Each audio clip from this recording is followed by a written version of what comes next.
കാസർഗോഡ് ദേശീയപാത നിർമ്മാണം പുരോഗമിക്കുന്ന അപകട സാധ്യത പ്രദേശങ്ങൾ സന്ദർശിച്ച് NDRF സംഘം.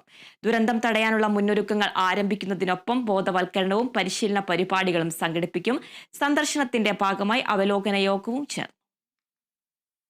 മഴക്കാലം ആരംഭിച്ചതോടെ ദുരന്തം തടയാനുള്ള മുന്നൊരുക്കങ്ങളുടെ ഭാഗമായാണ് NDRF സംഘത്തിന്റെ സന്ദർശനം.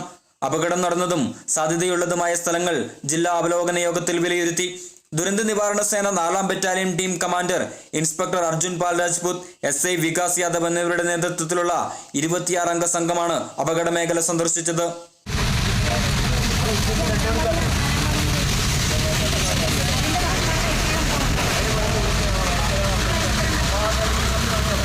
കനത്ത മഴയിൽ മണ്ണിടിച്ചിലിനും ഉരുൾപൊട്ടലിനും സാധ്യത കണക്കിലെടുത്താണ് വീരമലക്കുന്നിലും മട്ടലായിലും സന്ദർശനം നടത്തിയത്. അപകടത്തിന് സാധ്യതയുള്ള പ്രദേശം കണ്ടെത്തി ജനങ്ങൾക്ക് ബോധവൽക്കരണവും പരിശീലനവും NDRF സംഘം നൽകും. കേരളത്തിൽ കാലവർഷം ശക്തി പ്രാപിക്കുന്ന ഈ ഒരു സാഹചര്യത്തിൽ ചെറുതൂർ പഞ്ചായത്തിനെ വീരമലക്കുന്നും അതുപോലെ തന്നെ മട്ടലായിക്കുന്നും വളരെ ഭീഷണി നേരിടുന്നൊരു സമയമാണ്. അതോടൊപ്പം തന്നെ പുഴ കവിഞ്ഞൊഴുകുന്നതുമായി ബന്ധപ്പെട്ടുകൊണ്ട് പ്രളയബാധിത പ്രദേശങ്ങൾ നമ്മൾ നേരിടുകയാണ്. ഈ ഒരു സാഹചര്യത്തിൽ NDRFിൻ്റെ ടീം ഇന്ന് രാവിലെ തന്നെ ചെറുവത്തൂരിൻ്റെ ഈ വിവിധ ഭാഗങ്ങളിൽ സന്ദർശിക്കുകയും വേണ്ടുന്ന നിർദ്ദേശങ്ങൾ തന്നിരിക്കുകയാണ്.